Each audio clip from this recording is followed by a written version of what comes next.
No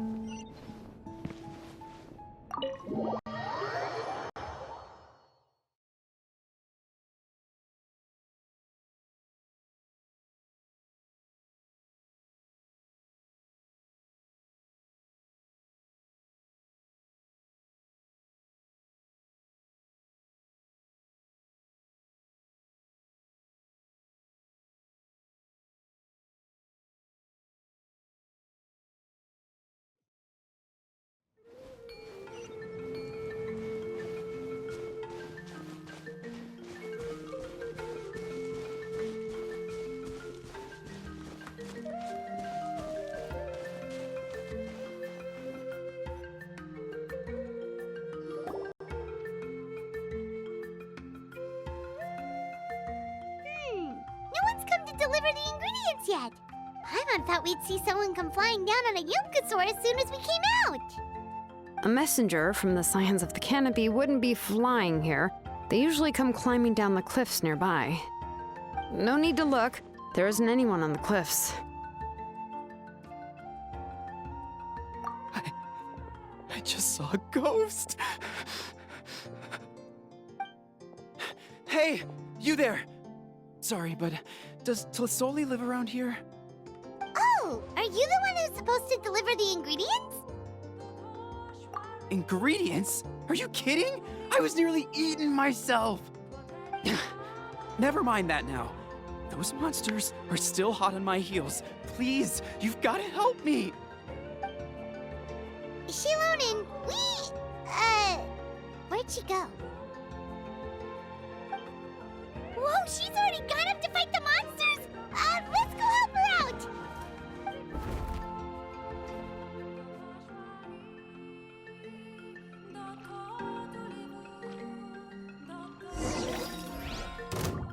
Dissipate! Time for retribution! Ha! Ha! Ha!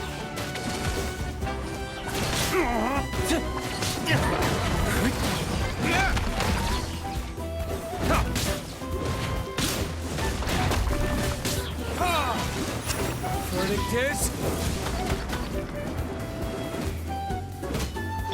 Think you can get away? All right, that should be it for the monsters. Yeah, it was easier than I thought. Oh, it also seems we're in good luck. The goods weren't damaged either. Strange, we didn't see any monsters on the way here. Yeah, right.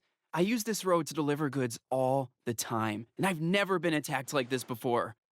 It's the main road in and out of the tribe, so people often come here to clear out any monsters. This area is usually very safe. I don't know what happened, but it seems like all the monsters around Petlosaurs are in a frenzy. Tlisoli doesn't even forge ancient names anymore, so why can't she just move back to the tribe? If she comes back, Nachka will even be able to find some playmates. She's so young and hasn't even...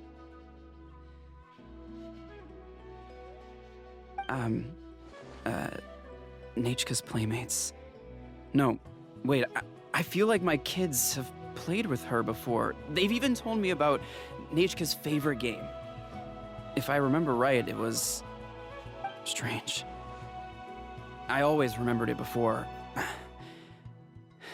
How could I forget all of a sudden? Look at that! He has a Blaze Gem inscription too!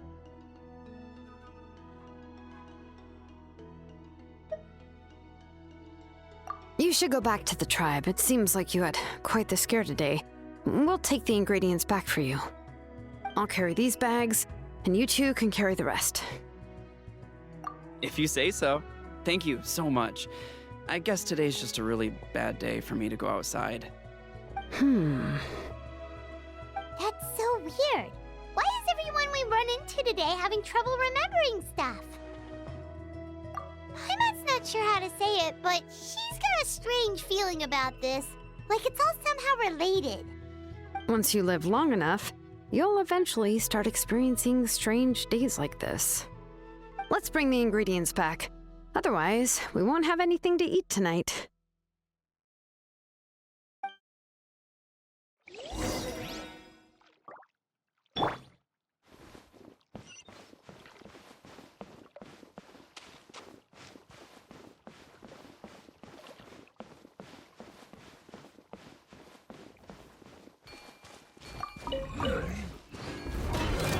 Let's do this then!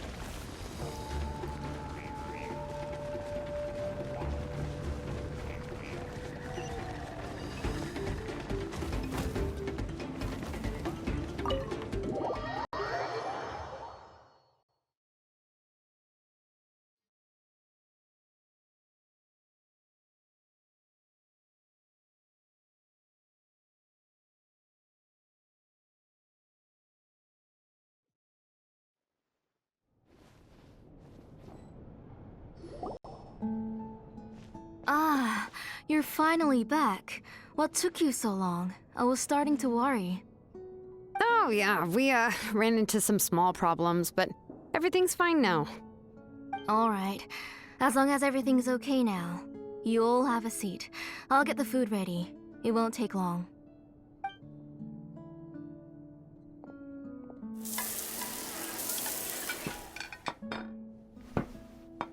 Whoa, they're using closoli?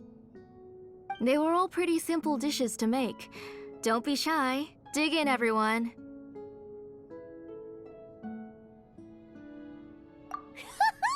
Paimon will help herself. Paimon will have some of this, and this. Oh, and this! Ooh, yeah. Can I get another serving, please? You're done already? Do you even chew when you're eating? Of course! Didn't I say that I chew up the fish bones? I'll have just one more fish and leave the rest for Nachka. It's okay. Just go ahead and eat all you'd like. Nachka can't eat these dishes anyway. Her body is too weak to digest these kinds of things. I'll just make some broth for her. Oh no, but Paimon thought she'd already recovered from her illness. Injuries caused by the abyss cannot be undone. The doctor said the fact that she's stable is already quite a miracle. But it's okay. Nachka can talk to me now and can even hold my hand. That's more than I could ask for. Even if she will never again know that I am her mother. What do you mean? The doctor said the abyss has had an irreversible effect on Nachka's soul. She's lost all her memories from before she was injured. The doctor also said this sort of memory loss isn't like simply forgetting something.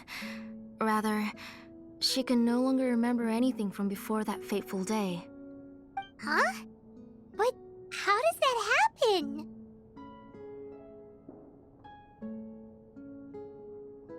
You know about the woven scrolls that the Masters of the Night Wind use to record things, right? Well, generally speaking, forgetting things is like when the woven scrolls would gradually start to fade. As long as you repaint and weave the threads again, the faded memories will come back to life. But the case of Nachka's memory loss is as if her woven scroll had been cut in two, and the portion of the past was burnt to ashes. The books she loved to read, the flowers she took joy to grow, and the time she spent in this house were all cut off by the abyss, and can never be retrieved again. As one example of that, Nachka now only sees me as a strange, unfamiliar auntie who claims to be her mother. She's a good kid, and doesn't want to upset this lady, so she still calls me Mom. But I've always had a feeling that she's constantly wondering about things like, where is her real mother? Why is she stuck here in this house? Was she abandoned? Nachka really has no idea that her real mother is right in front of her, and has never left. So you plan on recreating Nachka's woven scroll all by yourself? What do you mean? Or should I say, you've already started reweaving that scroll long ago? The delivery guys. I saw it hanging from his waist, so I asked to borrow it from him. Don't worry, I'll return the inscription to him once we've figured everything out. These things aren't cheap, after all. When did you know? Yeah, I noticed it back when Blaze Gem inscriptions suddenly became popular among the tribe. It was then that I also noticed that everyone wearing Blaze Gem inscriptions had varying degrees of memory loss. Traveler, you've picked up on it too, haven't you? Accessories made using ancient names forging techniques. For what's only supposed to be a pretty souvenir, this inscription contains a phlogiston engraving with a truly overkill level of complexity. The shapes and patterns of these engravings are also identical to that of an ancient name. By making just a few slight adjustments to the layout and connections of the main pattern, you can pretty much qualify this blaze gem inscription as a bona fide ancient name. And yet, you've never told anyone about these engravings and the blaze gem inscriptions that can be activated at any time. Am I right, Auntie? I knew you were a sharp one, Shilonin. That's right. I have a way to cure Nechka and restore all her memories. It's actually quite simple. I want to forge an ancient name for Nechka that contains all of her past memories.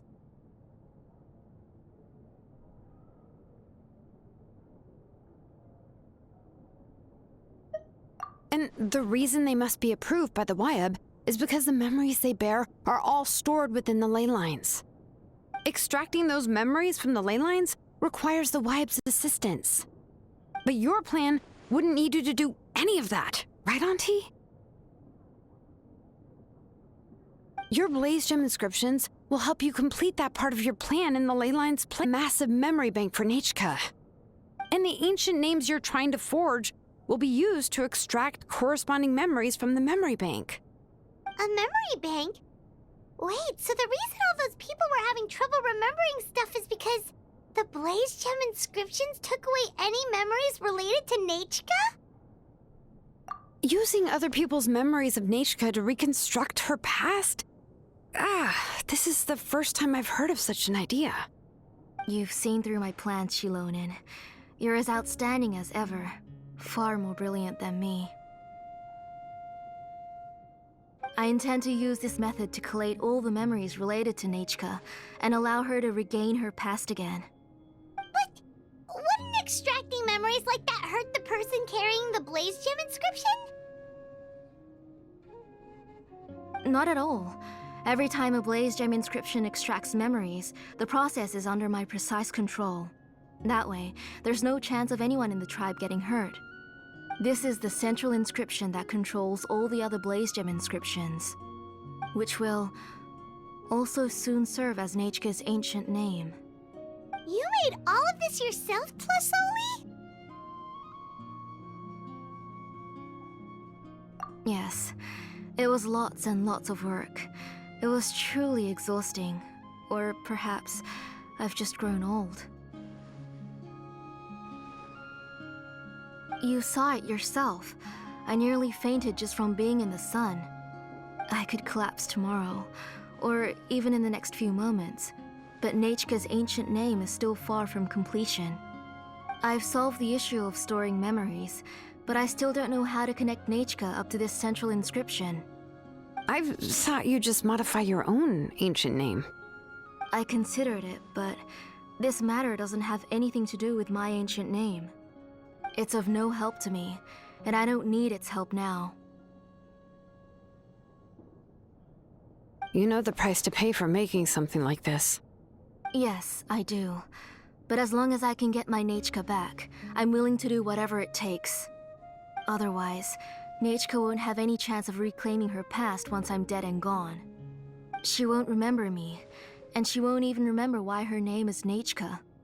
When that time comes, she'll be left to drift around the world all alone, unknowing of where she came from or where she should go. She is my daughter, the one to whom I gave the Nechka name. Whether it be as her mother or as a name engraver, I can't simply stand by and let her name disappear. Shilonin!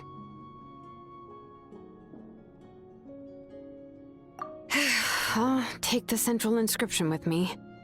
I'm going to completely disassemble it to confirm its components and uses, and I won't make any promises until I've checked everything. Say goodnight to Nechka for me, Auntie. Oh, wait. I've also finished the inscriptions for the Traveler in Paimon. Let me fetch them for you.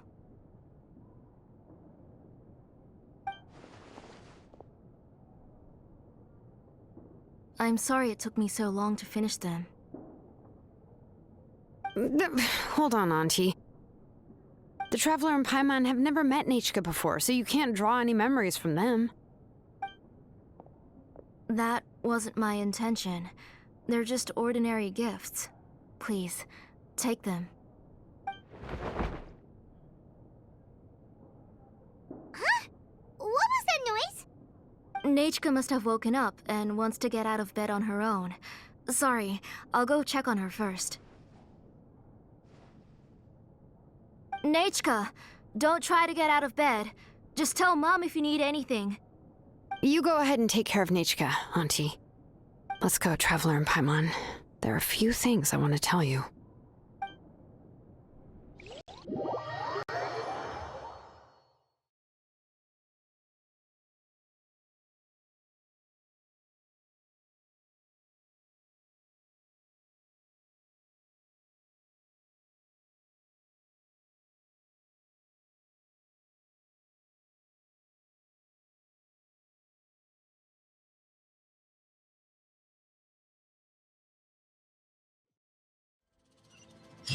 Let's head back to the tribe first. There are some things I need to get from my workshop. Disassembling the central inscription? It's not going to be easy.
You two can wait outside for a moment. I just need to go in and grab something.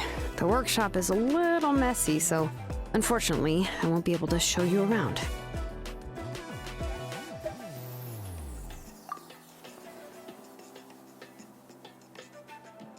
Oh, yeah, that's not really what I mean. It's not the mess that's really the problem.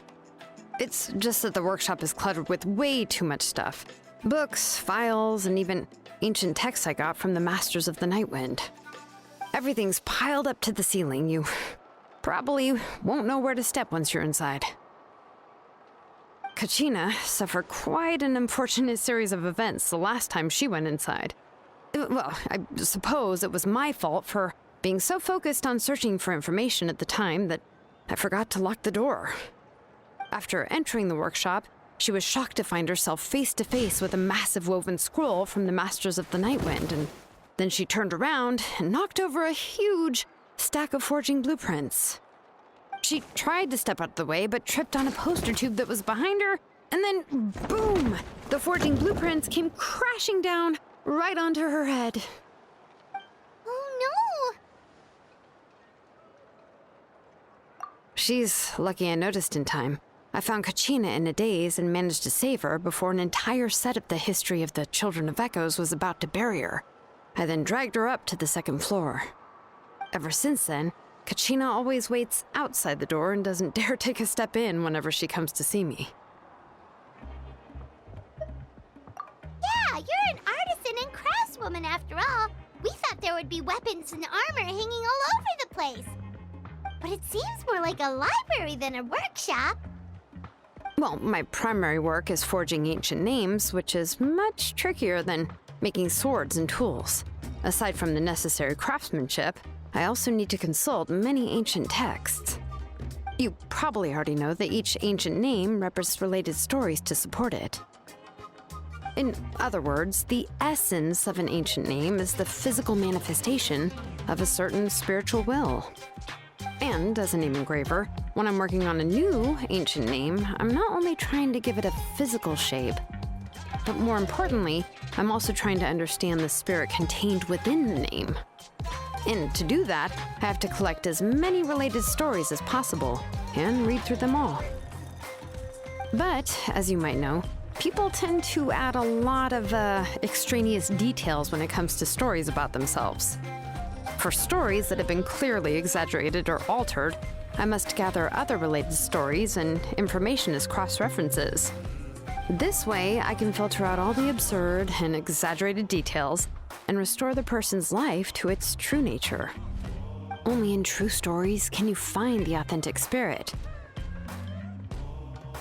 And this is the only way for the spirit to become an ancient name that matches its essence. We've heard about the concept behind ancient names before, but after hearing you explain the details, Paimon can't help but think that ancient names are really powerful.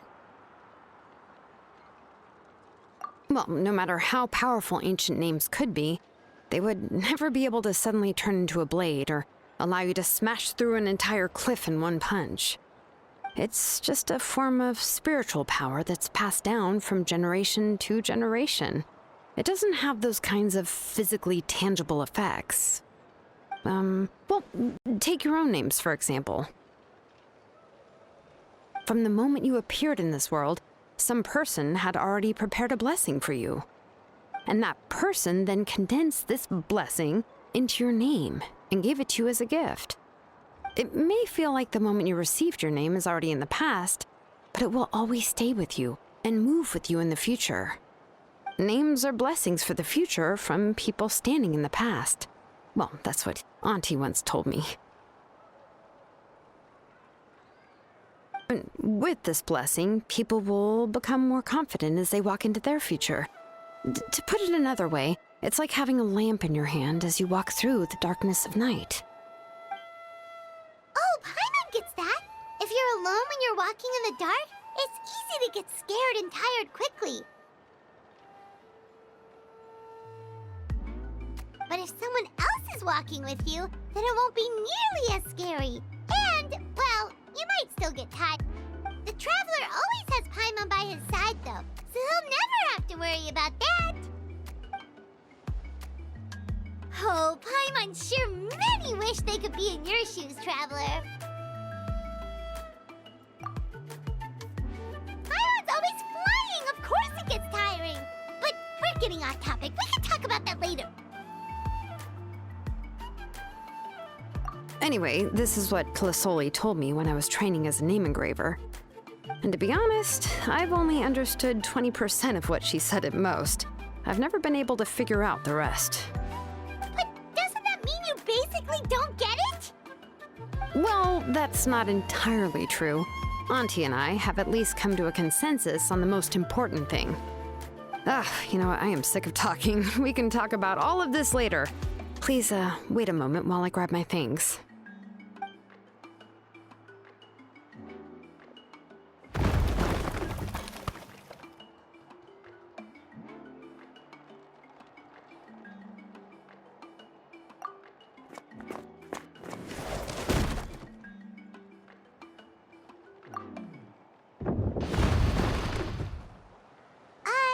Did you hear a whole section of something collapse in there just now?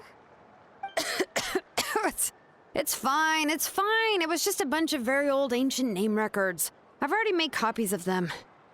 I kept this set of phlogiston wedges in the back, so it wasn't easy to take out.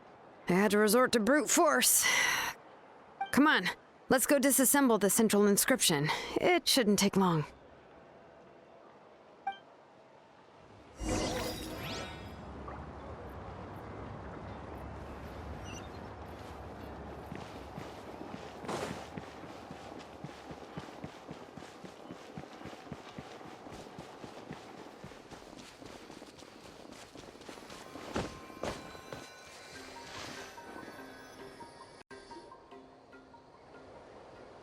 Here we are.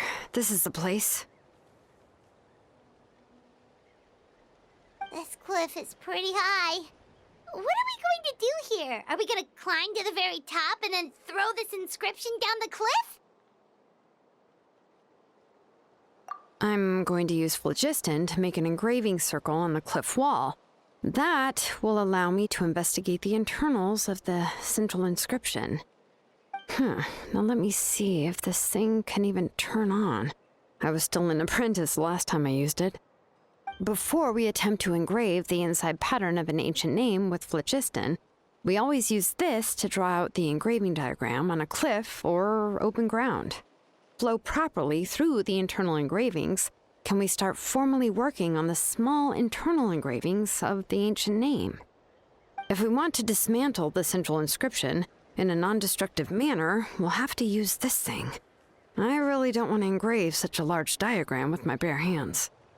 Oh, so you'll be able to see what it looks like on the inside without ruining Tlasoli's inscription? For the most part. If it were just an ordinary unfinished ancient name piece, I'd just take it apart and pour phlogiston into the internal engravings to see everything. But since it's a central inscription, it would be better not to destroy the blessing that Auntie has prepared for Nechka. So, Shilonen, does this central inscription fall under the 20% you understand about ancient names, or the other 80% you don't understand? Oh, don't worry. As I said, Auntie and I share an understanding of the most important principle, which is names are intrinsically valuable. Only by having names can things be sorted and categorized. They allow the world to become more orderly and identifiable. For example, when I order ore, I would usually say I need volcanic crystals of about 35% purity and no more than 3% of impurities. Without specific names, I would only be able to go to the ore merchant and say, I want this and this. No, this isn't it. That one. No, not that one either. Yeah, you see what I mean? Names are a crucial part of how we standardize our workflow. Without names, the work would be impossible. Yes, because forging ancient names is first and foremost a technical job. There's no debating that. As for the question of why it's important, as long as it does not affect your ability to perform your work, you'll gradually understand it as you put the process into practice. After all, creating an ancient name is quite the complicated process. Well, let me break it down even further. We're not in the tribe right now anyway. Essentially, by forging ancient names, I'm assigning nicknames to the heroes in Outland's history. Giving someone a name is a subjective expression. You just need to express your hopes and wishes for them. But giving someone a nickname is a much more objective expression. To come up with a fitting and accurate nickname requires much thought and observation. If ancient name, one will remember them anyway. So the best I can do is gather all the information I could and try to come up with the most fitting nicknames possible. Even a minor mistake in the process could cause people to misunderstand the nickname. For a name engraver such as myself, such mistakes would be considered a major blunder.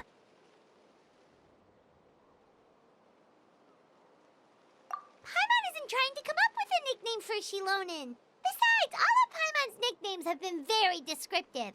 Everyone can remember them. Phew. Now I'm curious. Why don't you, come up with one for me? Are you serious? Of course. This is also my line of work, you know. Go ahead. A nickname? Shilonen. Well, she uses phlogiston to forge weapons and make names for others.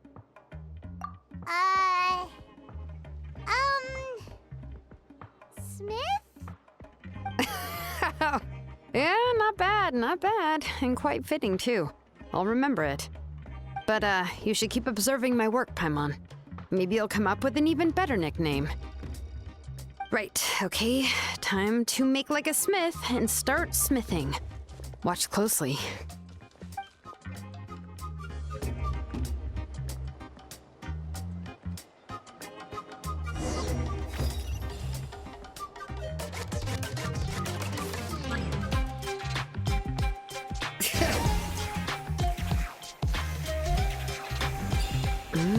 Adjust the inclination by 2 degrees. Stop.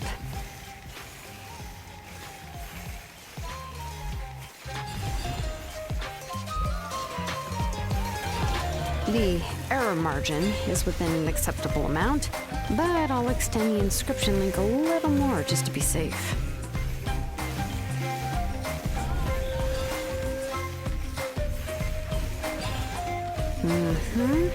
I'll leave some space here. When the linked engravings are activated, the inscriptions here will overlap with each other. And there! That should complete the flow.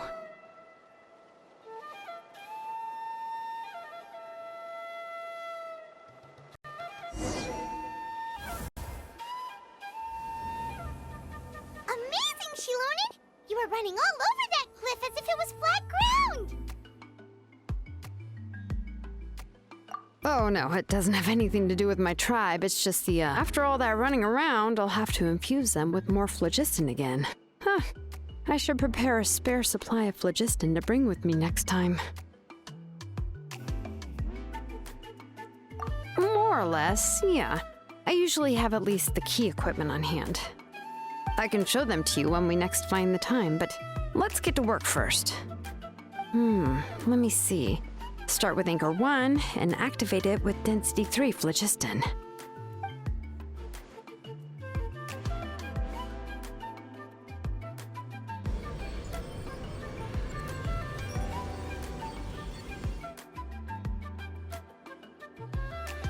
Whoa! A super huge diagram just appeared! Tlasoli's central inscription is even floating!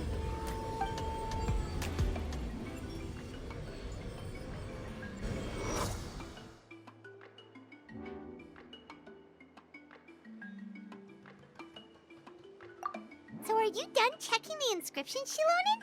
How does it look? I didn't find any anomalies in the phlogiston engraving. All the adjustments are indeed based on ancient name engraving techniques. That means we can help Tlasoli and Nechka now, right? Well, probably, but I have good news and bad news. Oh, but I'm also just going to go ahead and share both, so it's not like you'll have a choice in the matter. Paimon will cover her ears after the good news. Well, even if you cover your ears, the issue will still continue to exist. But, before we get to that, I want to ask the Traveler a question. What are your thoughts on absorbing memories?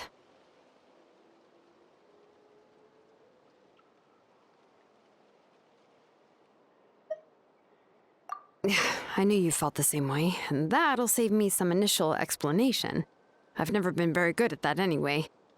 It's hard to control the absorption of memories. Technically speaking, this type of inscription has the power to do far more than absorb memories related to a single person. By herself, Auntie can't handle that level and scope of work, but if she has accomplices, it is completely possible for her to use this inscription to accomplish far bigger things. Accomplices? You make it sound like she's committing a crime!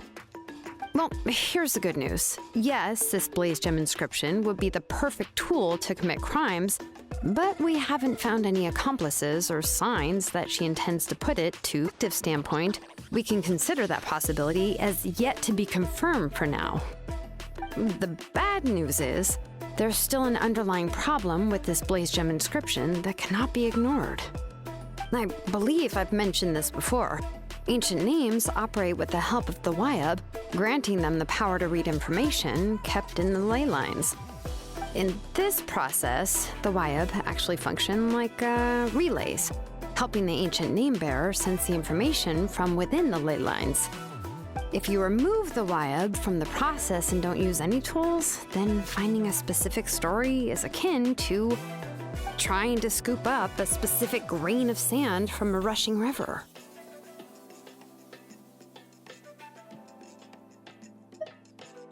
Yeah, exactly. Anyone who attempts to do so will likely lose most of their cognitive function or become a babbling madman who talks to themselves all day long. Now, let's consider the memories that Auntie has gathered as the ley line, and Nichka as the only ancient name-bearer of this ley line. There's no way Auntie would let Nichka plunge into the river of memories without any tools. She'd only be overwhelmed by the surge of memories. And considering that Nichka has forgotten all of her past, she'll be unable to work on her own to accurately find the correct past. Only Aunt Tlisoli can help her filter the correct memories of her past. So, if my hypothesis is correct, Auntie is actually planning on turning herself into Nichka's Wyub to help her extract the corresponding memories in the different situations she may face. In an ideal world, this would be perfectly fine. As long as every extracted memory is correct, Nichka would essentially be getting her past back. And I also believe that there won't be any mistakes in everything that Auntie remembers about Nichka. But Auntie is not a Wyub. Her body won't be able to handle the load for long. But how can we solve this problem? No matter how we try, Tlisoli will...